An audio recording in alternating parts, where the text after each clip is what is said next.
Bonjour. Est-ce que Victor, tu peux venir me faire la lecture, s'il te plaît?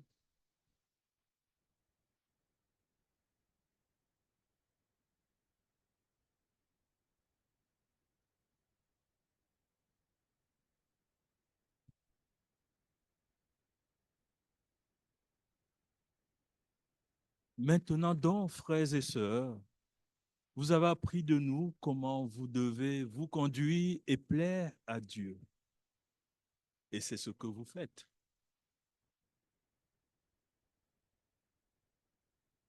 De même, nous vous le demandons et nous vous y encourageons dans le Seigneur Jésus.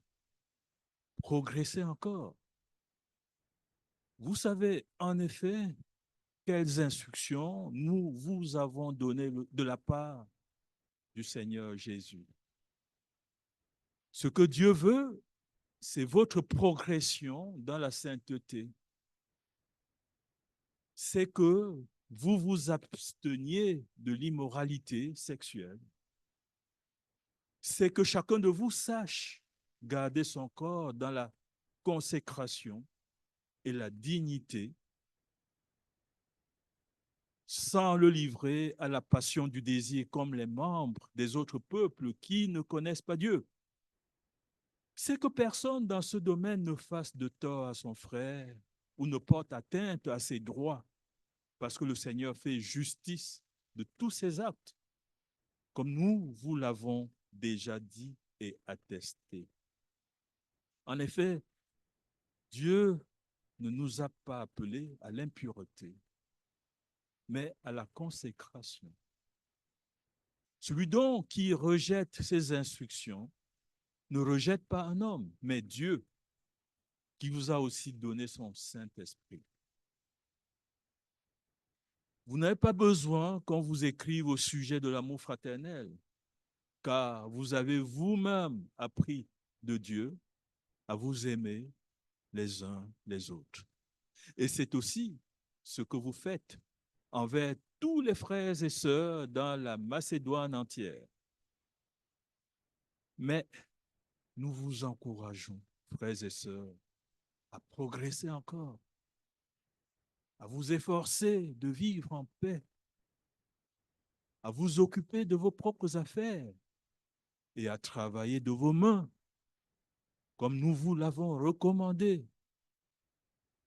Ainsi, votre conduite sera honorable aux yeux des gens de l'extérieur et vous ne serez dépendant de personne. Nous ne voulons pas, frères et sœurs, que vous soyez dans l'ignorance au sujet de ceux qui sont morts, afin que vous ne soyez dans la tristesse comme les autres qui n'ont pas d'espérance. En effet, si nous croyons que Jésus est mort et qu'il est ressuscité, nous croyons aussi que Dieu ramènera par Jésus et avec lui ceux qui sont morts. Voici ce que nous vous déclarons d'après la parole du Seigneur. Nous, les vivants, restés pour le retour du Seigneur, nous le devancerons par ceux qui sont morts. En effet, le Seigneur lui-même a un signal donné à la voix d'un archange et au son de la trompette de Dieu, descendra du ciel, et ceux qui sont morts en Christ ressusciteront d'abord. Ensuite, nous qui serons encore en vie, nous serons tous ensemble enlevés avec eux sur des nuées à la rencontre du Seigneur dans les airs. Et ainsi, nous serons toujours avec le Seigneur. Encouragez-vous donc les uns les autres par ces paroles. Amen.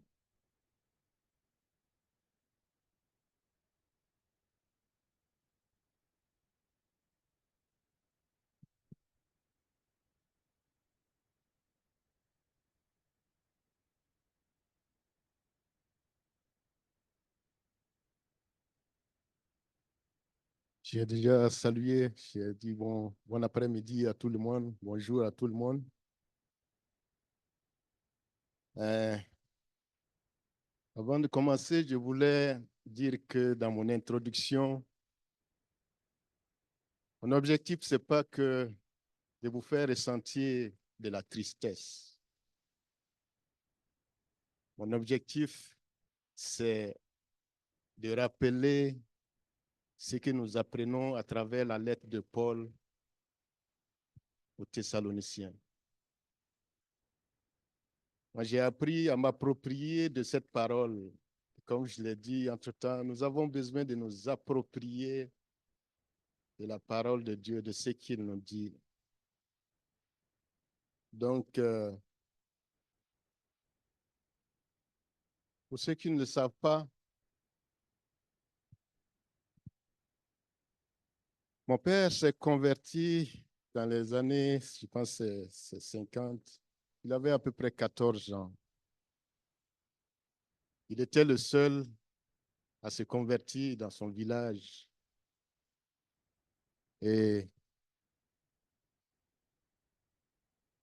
la population du village s'est levée à le persécuter parce qu'ils se sont dit que, vu que c'est le seul chrétien, ils allaient entraîner des troubles dans le village. Donc, que ce soit sa famille, que ce soit le village. Et ça faisait qu'il dormait souvent sous un grand arbre derrière, à la sortie du village. Ils ont fait des sacrifices, peut-être pour qu'il meure, mais il n'est pas mort. Donc, à un certain moment, sa maman l'a supplié de partir. Parce que s'ils ont essayé sur ce plan de le tuer avec des sacrifices des idoles, et ça ne fonctionne pas, ils risquent d'utiliser d'autres moyens pour l'éliminer. Et c'est alors mon père a quitté le village pour aller dans un autre village où il y avait quelques chrétiens. Et après, il a poursuivi, il est allé dans un autre village pour se former. Et il est devenu pasteur. Et quand il est revenu, il est devenu pasteur une église. Il y a eu des croyants qui sont issus de notre village où il a été chassé. Et une fois, comme ils étaient devenus un peu nombreux, ils voulaient construire une église. Alors, ils ont envoyé une délégation pour venir demander à mon père, qui était pasteur dans un autre village, où aimerais-tu qu'on construise cette église? Il a dit sans hésiter, j'aimerais que vous construisiez cette église où était le grand arbre à la sortie du village, où je restais quand mes parents me chassaient, où je dormais souvent la nuit, je passais souvent la nuit quand mes parents me rejetaient. Et c'est là qu'ils ont construit l'église. Je ne vais pas revenir sur l'histoire de comment on a abattu le dimanche passé les 28 personnes, mais c'est vous dire que c'est sur cette même place que ces 28 personnes ont été ligotées et tuées froidement.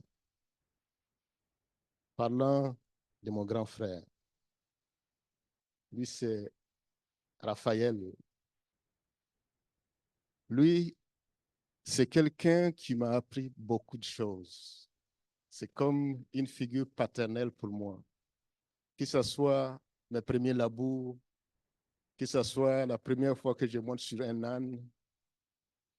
Et c'est quelqu'un qui me poussait au-delà de mes capacités. Il me faisait faire des choses. C'est comme si c'est vraiment au-delà de mes capacités pour m'encourager à faire davantage. Et ça a fait qu'à un certain moment, quand il me confiait quelque chose à faire, je voulais toujours faire au-delà de ce qu'il m'a dit de faire, pour le faire plaisir. Je me rappelle une fois, on a un petit champ au bord du village, pas loin du village. D'habitude, on laboure le champ en 2 jours. Mais un jour, lui, il devait aller avec mon petit frère, Olivier, dans un groupe. dans un groupement et puis moi, j'étais chargé de labourer le champ. Donc, je me suis donné un défi de le labourer en un jour avec mon petit frère et puis mes petites sœurs. Donc, à 5 heures du matin, je les ai réveillés et puis on est parti. On a labouré. J'ai passé tout le temps. Les petits frères, c'est ceux qui se tiennent devant les bœufs pour les avancer et puis qui chassent. Quand je sens qu'ils sont fatigués, je dis aux deux d'aller se reposer et puis les deux autres ils viennent. J'ai vraiment marché toute la journée, toute la journée. On a fini de labourer à 18 heures, quelque chose qu'on fait en 2 jours. Je me suis permis de le faire en une journée. Quand je suis allé m'asseoir sur la charrette, à quelques minutes, j'avais de la difficulté pour me tenir debout parce que j'étais vraiment fatigué. Et j'étais fier d'aller lui dire qu'on a fini le champ. J'aimais ça.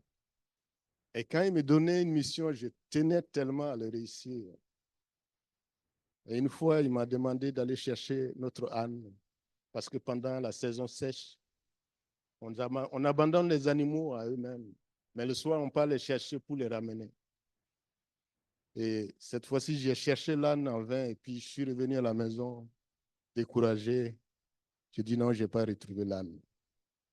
Je suis venu trouver, il était avec son ami, il partait dans un camp biblique qui se passe dans un village à côté. C'est un camp biblique, d'habitude, ils organisaient ça en fin de semaine.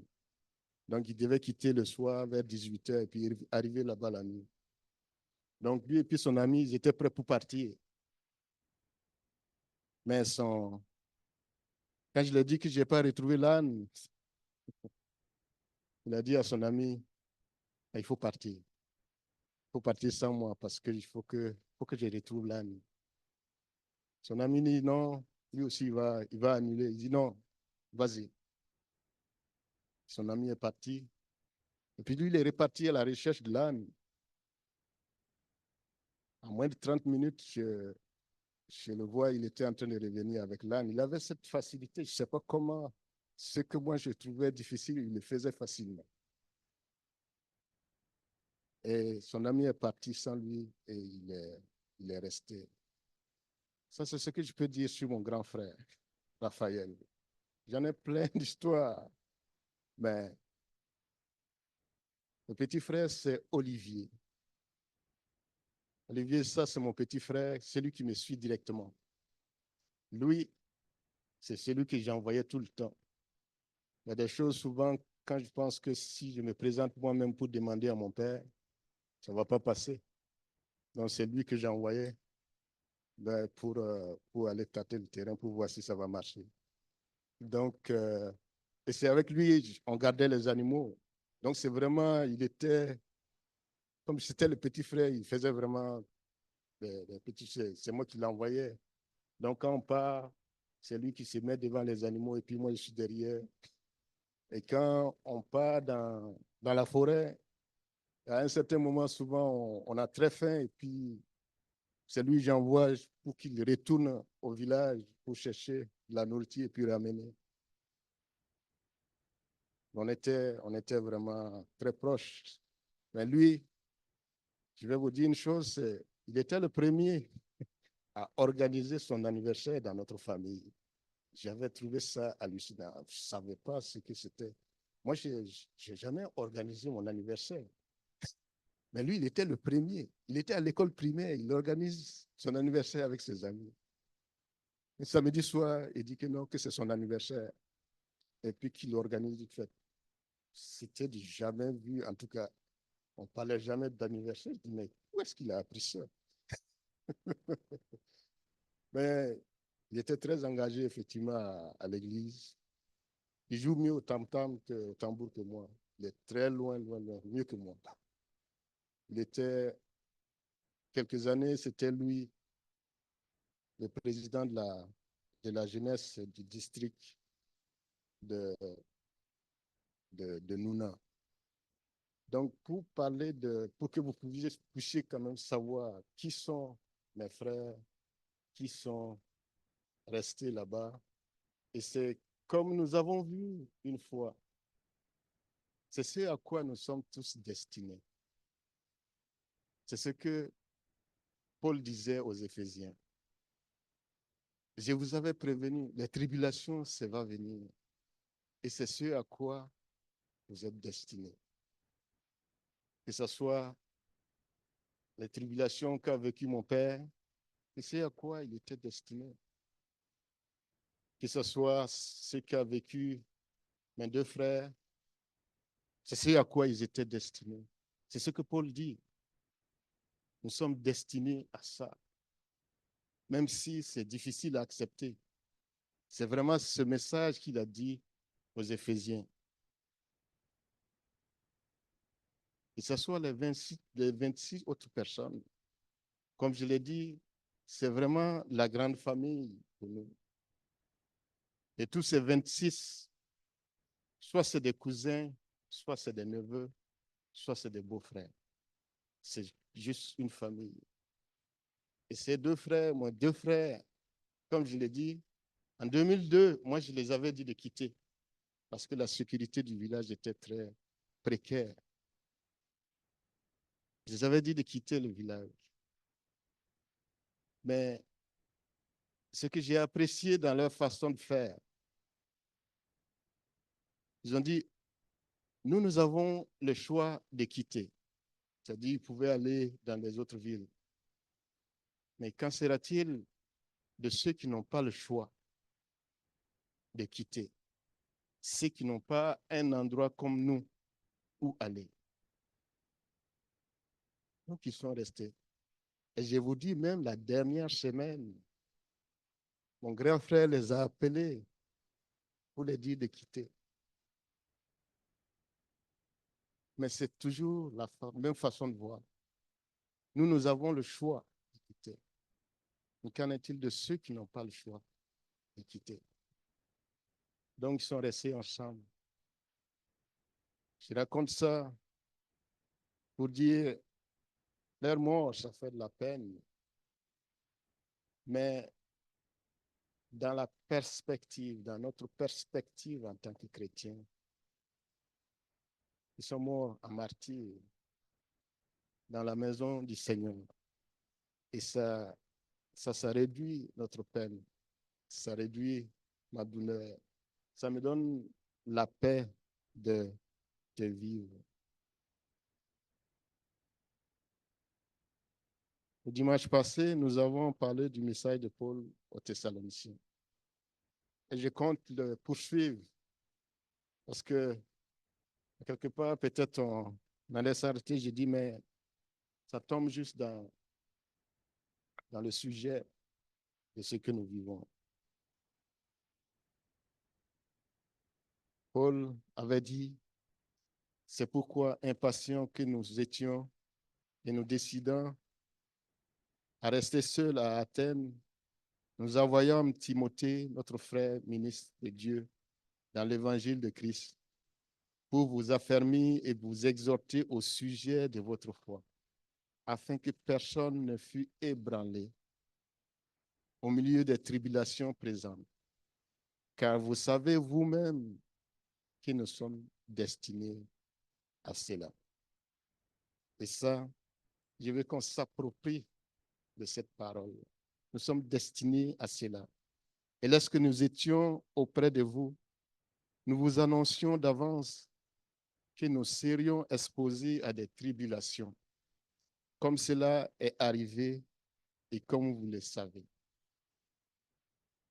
Ce soir, cet après-midi, je voulais parler de 4 aspects toujours de l'église de Thessalonique. Les traits que nous devons chercher à montrer.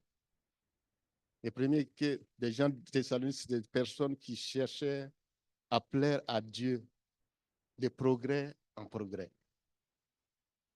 C'est des personnes qui ont une parfaite maîtrise de leur corps. Des personnes qui font de nouveaux progrès dans l'amour fraternel. Des personnes qui ne sont pas dans l'ignorance et l'incertitude de leurs frères et sœurs qui sont morts. de passer.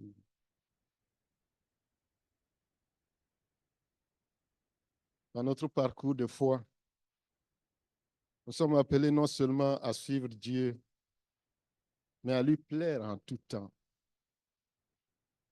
Cet appel n'est pas statique. Il implique une croissance constante, un progrès continu. Paul, quand il écrivait aux Thessaloniciens, nous exhorte à ne pas nous contenter de notre situation actuelle, mais à toujours chercher à avancer dans notre communion avec Dieu, dans notre conduite chrétienne.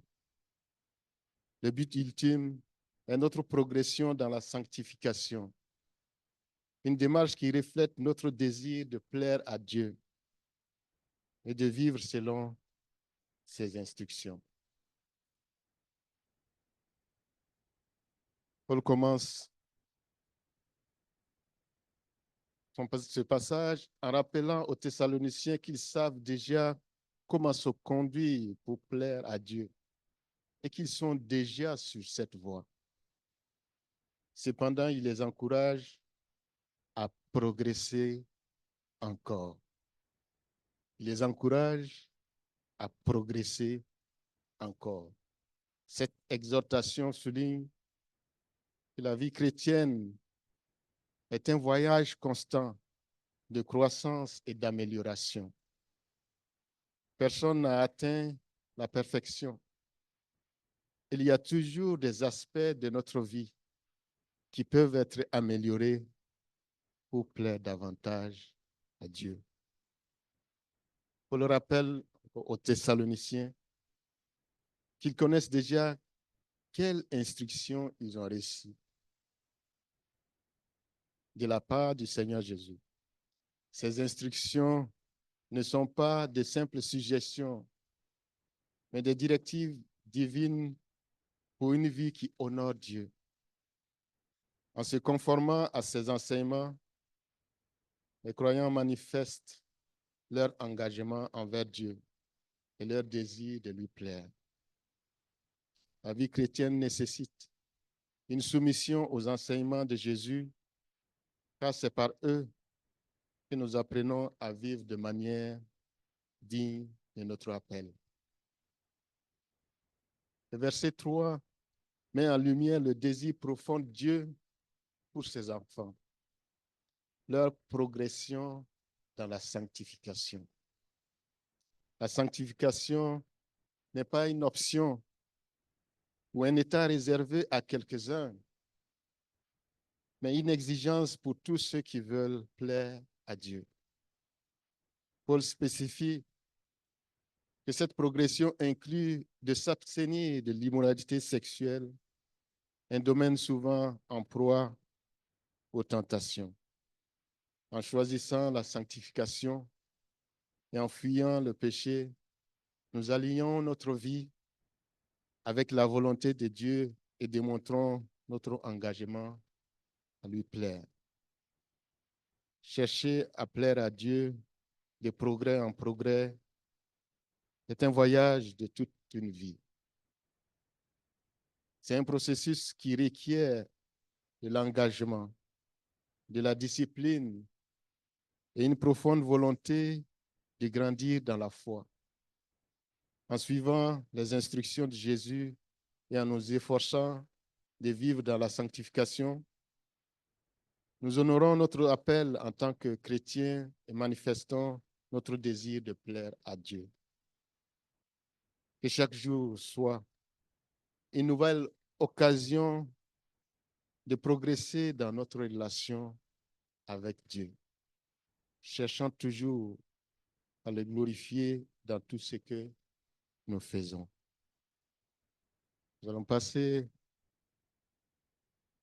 la partie gagner une parfaite maîtrise de notre corps. Dans notre société, où les désirs et les impulsions sont souvent célébrés, sans limite, la parole de Dieu nous appelle à un chemin de vie différent. Celui de la sanctification et de la maîtrise de soi. Paul nous rappelle que ce que Dieu veut pour nous, c'est une progression constante dans la sanctification. Cela inclut l'appel à s'abstenir de l'immoralité sexuelle et à garder notre corps dans la consécration et la dignité. Cela appelle à la maîtrise de soi pour vivre une vie qui honore Dieu. On commence en parlant de cet aspect, en soulignant la volonté de Dieu pour chaque croyant. Il sait que vous vous absteniez de l'immoralité sexuelle. La sanctification n'est pas une option de croyant, c'est vraiment une exigence. Paul insiste sur le fait que chacun doit garder son corps dans la consécration divine.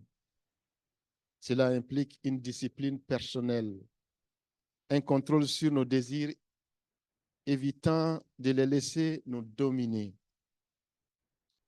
Contrairement à ceux qui ne connaissent pas Dieu et qui sont livrés à la passion du désir. Nous sommes appelés à vivre différemment, avec la conscience que notre corps est un temple du Saint-Esprit. La maîtrise de soi est un fruit de l'esprit. Et c'est un aspect vital de notre croissance spirituelle. En exerçant cette maîtrise, nous honorons Dieu et protégeons notre témoignage. Paul met en garde contre les conséquences de ne pas vivre selon ses instructions, affirmant que le Seigneur fait justice de tous ses actes. Dieu nous appelle à la sanctification et la consécration et rejeter cet appel, c'est rejeter Dieu lui-même.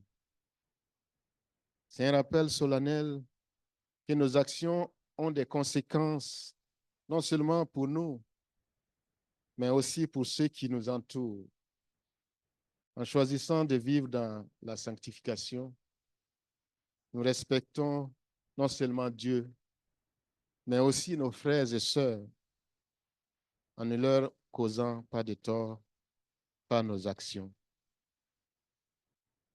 L'appel à la maîtrise de soi et à la sanctification est un défi constant dans la vie chrétienne. En nous efforçant de vivre dans la sanctification, nous honorons Dieu et témoignons de son œuvre transformatrice en nous. Que chacun de nous cherche cette maîtrise de soi avec l'aide du Saint-Esprit, sachant que ce n'est pas par nos propres forces, mais par la grâce de Dieu que nous pouvons vivre d'une manière qui lui plaît. Nous allons passer au troisième point, faire de nouveaux progrès dans l'amour fraternel.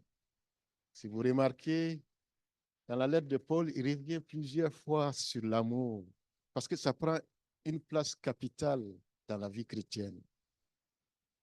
Dans un monde où l'individualisme et la division semblent dominer, la parole de Dieu nous rappelle l'importance de l'amour fraternel. Paul s'adresse aux Thessaloniciens et les félicite pour leur amour les uns envers les autres. Cependant, il ne s'arrête pas là. Il les exhorte à progresser encore davantage dans cet amour fraternel. Soulignant que l'amour chrétien est un domaine dans lequel nous ne devons jamais cesser de croître. Ne pas dire à un certain moment, j'ai atteint, c'est bon, j'ai plus d'efforts à faire. Paul reconnaît que les Thessaloniciens ont déjà appris de Dieu à s'aimer les uns les autres et qu'ils mettent cet enseignement en pratique. Cependant, il les encourage à aller plus loin, à progresser encore. Cet appel montre que l'amour fraternel est un chemin sans fin dans la vie chrétienne. Même lorsque nous pensons avoir atteint un certain niveau de maturité dans l'amour, il y a toujours de nouvelles profondeurs à explorer et de nouvelles façons de montrer cet amour dans notre communauté. Paul donne des directives claires sur comment cet amour fraternel peut se manifester de manière pratique. Il dit s'efforcer de vivre en paix, à s'occuper de ses propres affaires et à travailler de ses mains. Ça, c'est la façon pratique que cela peut se manifester. Vivre en paix implique de rechercher l'harmonie dans notre relation, dans nos relations, d'éviter les conflits inutiles et de promouvoir l'unité. S'occuper de ses propres affaires signifie éviter l'ingérence dans la vie des autres et cultiver une attitude de responsabilité personnelle. Travailler de ses mains renvoie à l'importance de mener une vie honnête et laborieuse, contribuant positivement à la communauté. Ces pratiques ne sont pas seulement des expressions d'amour, mais des moyens de vivre honorablement devant les autres. L'amour fraternel a un impact qui va au-delà de notre cercle immédiat de croyants. Paul souligne que vivre de cette manière sera honorable aux yeux des gens de l'extérieur. Une communauté qui pratique l'amour fraternel authentique devient un témoignage puissant pour ceux qui ne connaissent pas le Christ. Notre comportement aimant et notre engagement à vivre selon les enseignements de Jésus peuvent attirer les autres à la foi et à la communauté chrétienne, en montrant un amour véritable, en évitant de dépendre des autres par paresse ou irresponsabilité. Nous démontrons la puissance transformatrice de l'Évangile dans nos vies. Faire des progrès dans l'amour fraternel est un appel continuel pour chaque croyant. En cultivant cet amour les uns pour les autres, en vivant en paix, en nous occupant de nos propres affaires et en travaillant diligemment. Nous non seulement honorons Dieu, mais nous devenons aussi témoins crédibles de sa grâce. Que notre Église soit connue pour sa croissance constante dans l'amour, afin que ceux qui nous voient soient attirés par la lumière du Christ que nous reflétons. La dernière partie, je vais parler de ne pas être dans l'ignorance et l'incertitude au sujet de nos frères et sœurs qui sont morts.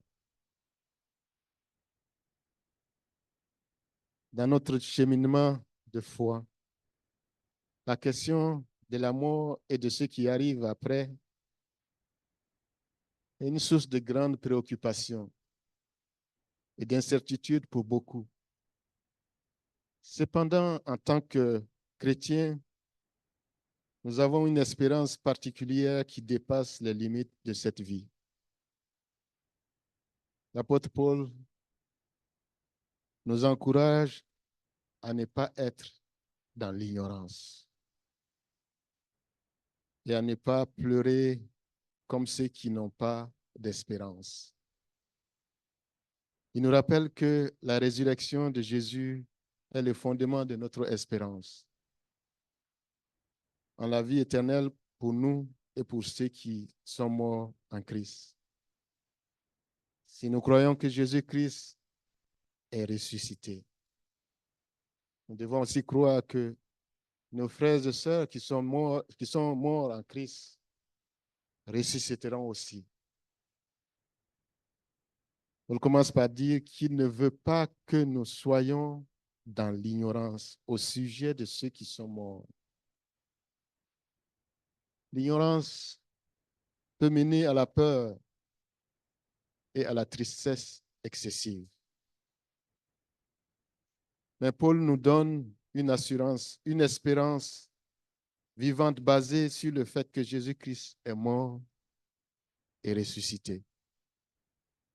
Cette résurrection est la garantie que ceux qui sont morts en Christ seront aussi ressuscités. La certitude de la résurrection nous libère de l'incertitude et de la peur de la mort. Paul continue en expliquant que ceux qui sont morts en Christ seront ressuscités à son retour. Cela signifie que la mort n'est pas la fin, mais plutôt un passage vers une nouvelle vie en présence de Dieu. Non seulement cela, mais il y a une promesse de réunion. Nous serons tous ensemble avec le Seigneur. Cette espérance d'être réunis avec nos frères, nos sœurs, cette espérance d'être réunis avec mon frère, avec mes frères, mes cousins qui sont morts le dimanche passé, de vivre pour toujours avec le Seigneur est une source de réconfort immense. Paul conclut ce passage en nous exhortant à encourager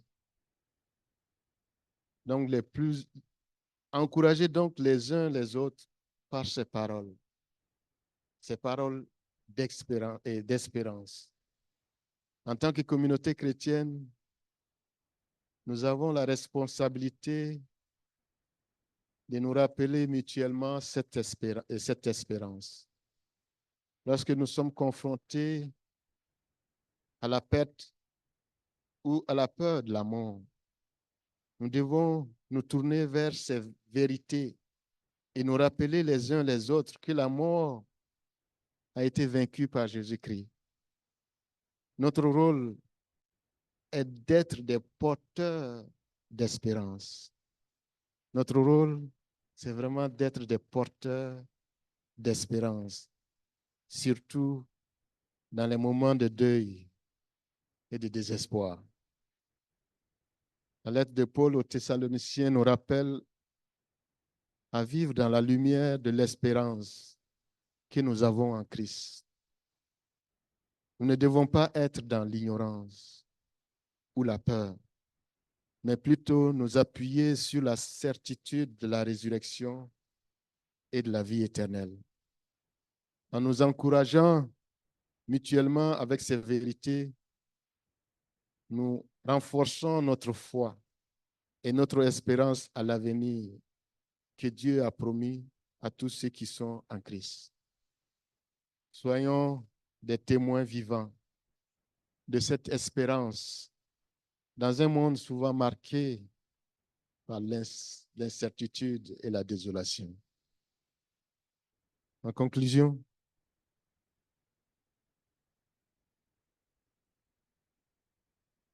ça a été un drame, ce qui s'est passé dimanche. Ce n'est certainement pas le dernier drame qui va se passer dans mon pays. Mais ces frères, ces sœurs qui tombent sous la main des terroristes se trouvent actuellement en sûreté dans les bras du Seigneur. Mais pour nous ici-bas, des hommes de bien ont été emportés. C'est des pères de famille, des protecteurs d'enfants,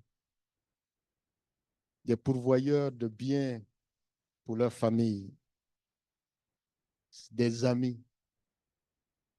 pour plusieurs d'autres personnes.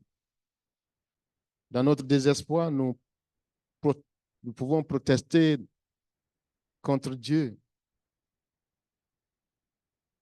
Notre foi est mise à rude épreuve, poussée à ses dernières limites. Mais Dieu, dans son immense sagesse, a un objectif avec tout ça. Dieu ne nous apparaît pas, certes, mais il n'est pas permis à nous autres humains de critiquer la sagesse divine. Tout ce que nous pouvons faire est de préserver, de persévérer sur le droit chemin. Nous pouvons nous mettre à critiquer ce qui s'est passé. Mais ce qui est dit dans la parole de Dieu, quand la trompette va sonner, c'est eux qui vont être ressuscités premièrement. Qu'importe la façon dont ils ont été tués, qu'importe la façon dont ils ont été inhumés, qu'importe la suite que l'État donne à l'événement, cela n'empêche en rien que quand la trompette va sonner, tous ces gens-là vont se ressusciter. Ne pas être dans l'ignorance et l'incertitude de nos frères et sœurs qui sont morts est crucial pour nous rassurer en disant que ceux qui sont morts en Christ ne sont pas perdus,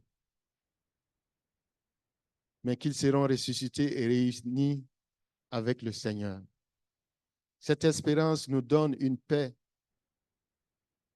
Cette espérance m'a donné une paix et donne vraiment une paix qui surpasse toute compréhension et nous permet de vivre avec l'assurance que la mort n'est pas la fin, mais le début d'une vie éternelle avec Dieu. Ma question, que ce soit pour moi que pour vous, comment puis-je vivre dans l'espérance et encourager les autres, surtout dans les moments de deuil et d'incertitude. Que ces paroles soient notre réconfort et notre consolation. Encourageons-nous les uns les autres. Fortifions-nous mutuellement par cette perspective de l'espérance chrétienne. Que le Seigneur nous bénisse.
Merci, frère Fidèle, de nous avoir présenté ton papa, de nous avoir présenté ton grand frère Raphaël et ton petit frère Olivier. Et surtout, merci pour tes paroles encourageantes, tes paroles d'espoir que tu nous as données à la fin de ta prédication.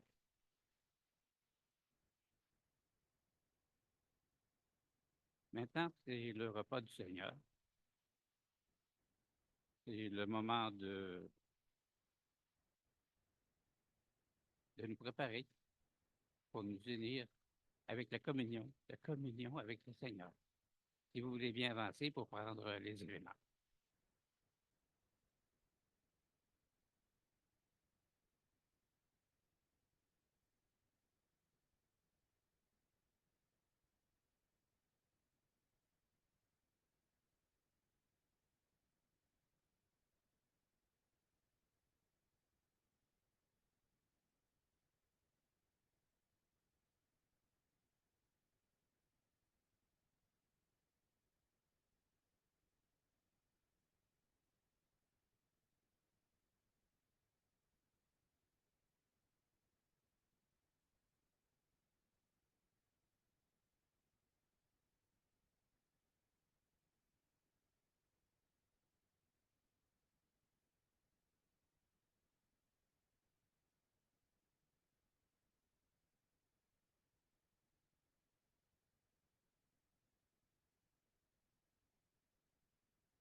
Le repas du Seigneur est un acte de foi de notre famille de croyants en Jésus.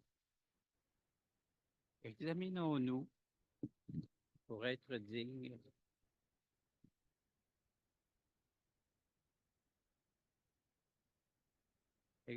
Examinons-nous pour être dignes de manger le pain et boire de la coupe, parce que c'est dans 1 Corinthiens 11, 27, il est écrit, c'est pourquoi celui qui mangera le pain et, et sera coupable envers le corps et le sang de Christ. Prenons une petite minute pour demandons pardon pour nos fautes, pour être 100% en règle, parce que il est digne, il est sûr que le Seigneur va nous pardonner.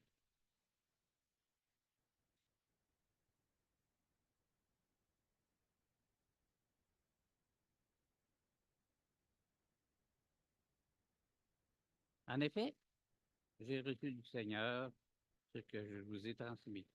Le Seigneur Jésus, la nuit où il a été arrêté, il a pris du pain et après avoir remercié Dieu, il l'a rompu et dit, prenez et mangez, ceci est mon corps qui est rompu pour vous. Faites ceci en souvenir de moi. Mangeons, chers frères et sœurs.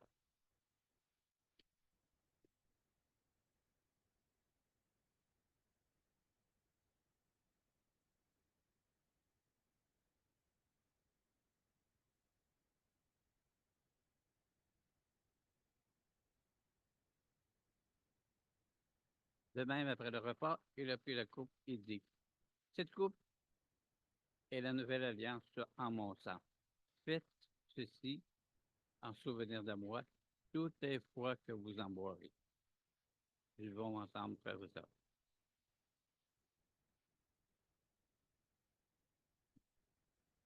En effet, toutes les fois que vous mangez ce pain et que vous buvez de cette coupe, vous annoncez la mort du Seigneur jusqu'à ce qu'il revienne.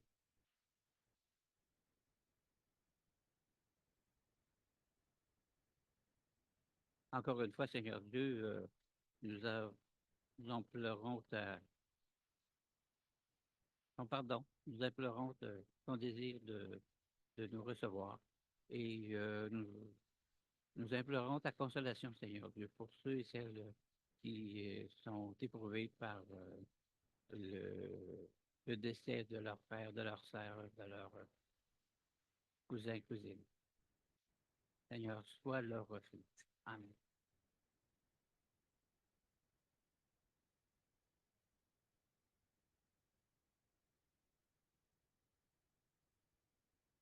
Pour ceux qui peuvent se lever, nous allons prier le Notre Père. Notre Père céleste, que la sainteté de ton nom soit respectée, que ton règne vienne, que ta volonté soit faite sur la terre comme au ciel. Donne-nous aujourd'hui notre pain quotidien. Pardonne-nous nos offenses, comme nous aussi nous pardonnons à ceux qui nous ont offensés. Ne nous expose pas à la tentation, mais délivre-nous du mal et du malin. Car c'est à toi qu'appartiennent dans tous les siècles le règne, la puissance et la gloire. Amen.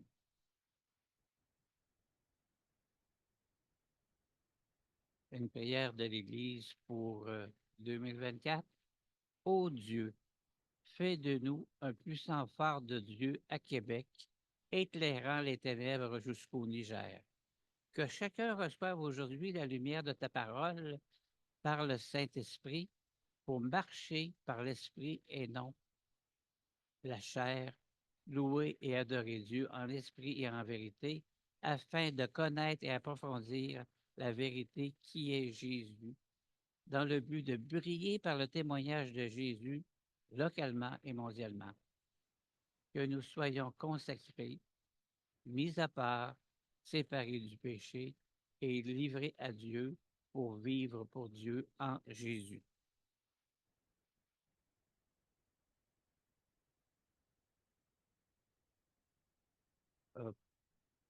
Seigneur Dieu, tu nous permets d'être dans un pays de lait et de miel et donne-nous l'audace d'être généreux comme toi, tu es généreux envers nous, Seigneur Dieu. Et merci de nous donner ce qu'on a et aide-nous à partager ce qu'on a avec ceux qui en ont besoin. Amen, Seigneur. Les petites annonces pour cette semaine. Un aperçu de la formation de septembre. Ah, aujourd'hui, c'est le 1er septembre, je pense. Donc, ces informations-là vont être bonnes pour le mois. Prédication, marcher et servir selon l'esprit. Renouveau Zoom dimanche de 9h30 à 10h45. Maison de prière le midi, mardi midi et mercredi 19h. Études bibliques jeudi 19h, lettre de Paul aux Romains. Église maison, joignez-en une ou bien débutez-en une. 2 conférences, hommes et femmes, samedi le 21 septembre. Femmes à Lévis, hommes à Neuchâtel. Jésus 101, c'est un petit cours pour les débutants. Partage et discussions libres sur Zoom ou en présence. Inscription auprès de Pasteur Claude. Si tu désires le baptême ou bien devenir membre, voir Claude. Mardi midi en prière, c'est seulement sur Zoom, de midi à 1h. Mercredi soir en prière, à 19h, c'est aussi sur Zoom.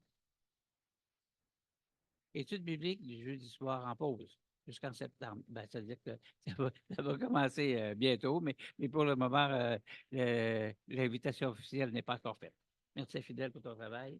Quand tu seras prêt, nous serons prêts. Conférence pour femmes samedi 21 septembre, 8h30 à 16h30 à l'église de Lévis. Conférence des hommes samedi 21 septembre, 9h30 à 14h30 à l'église Chauveau. Du nouveau, la Ligue pour la lecture de la Bible, succursale à Québec, 340 Montmartre. L'inauguration, c'était hier, de 16h, de 10h à 16h. Okay. Absence du pasteur du mercredi 14 août jusqu'au lundi 9 septembre. Maintenant, est-ce que tu veux revenir? Parce que je n'ai pas eu le temps de voir ou de lire et de lire. Bon. Fidèle Boguinou sert en tant que pasteur suppléant. Un grand merci de ton extrême générosité, fidèle. OK? Bon. Anniversaire de naissance, ben, Alia, Alix, jeudi le 5 septembre. Est-ce qu'elle est ici? Non. Peut-être qu'elle est sur Zoom. On peut lui chanter quand même bonne fête. Joyeux anniversaire, sois fidèle à Jésus. Que Dieu te bénisse, que tu grandisses en lui. Maintenant, si vous voulez vous lever pour la bénédiction.